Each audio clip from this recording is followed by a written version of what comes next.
waxaa sheegtaa wax markaa aragtid xamaasad kugu kacayso qof oo xiriir jecel iga dhaxay ama xasaabe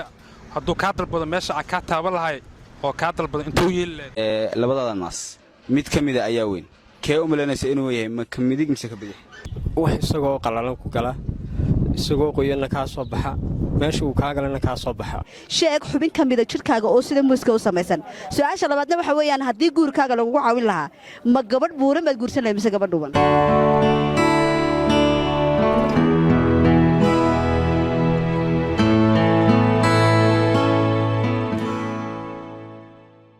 waxaa sheegtaa wax markaa aragtid xamaasad kugu kacayso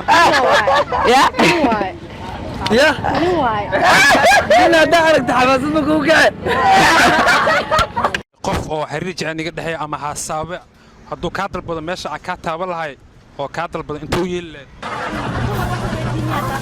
waa su'aal easy oo lagu soo ogaaday oo la sameeyay daraasado badan way u adagtaa taas aniga dumar ah inaad meesha aan jeclay inaan sheeg aaday u adagtaa oo maxaa sabaynay bila sabab la'aan qof oo xasaaban iga dhaxay waayo oo ka dalbado inuu meel ka taabto okay dabcan waa isku daya inaan sheeg markaas waxaan jeclahay inuu iga taabto naaska ibtiisa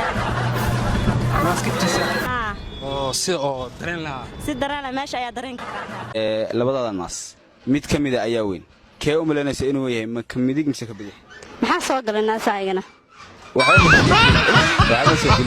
adigu markaad fiirisid waa cilmi baarista sameeyey in labada mid kamid oo weyn yahay adigu kee u malaynaysa ma ka bidix mise ka midig bal haddaan su'aasha kaaga jawaabo waxa weyn ka bidix oo ka bidix inuu weyn maxaa ku sababays wuu soo yartaagan wax isagoo qalalan ku gala isagoo qoyana ka soo baxa meesha uu ka galana ka soo baxa su'aashu waa taa laakiin waa su'aal aad u fudud marka aqligaaga la kaasho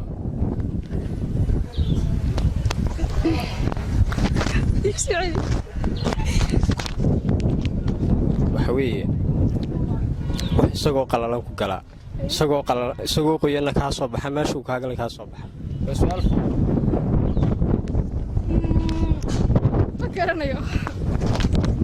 sheeg xubin kamida jirkaaga oo sida muuska u samaysan su'aasha labaadna waxa weeyaan haddii guurkaaga lagu caawin lahaa ma gabadh buuran baad guursan lahayd mise gabadh dhuban sax xubintaas waxaan filayaa inay tahay xubinta tanan ka jecla waad mahadsantahay haye su'aasha labaadna gabadh buuran ma guursan lahayn gabadh buuran baad guursan lahayd aad iyo aad waad mahadsantahay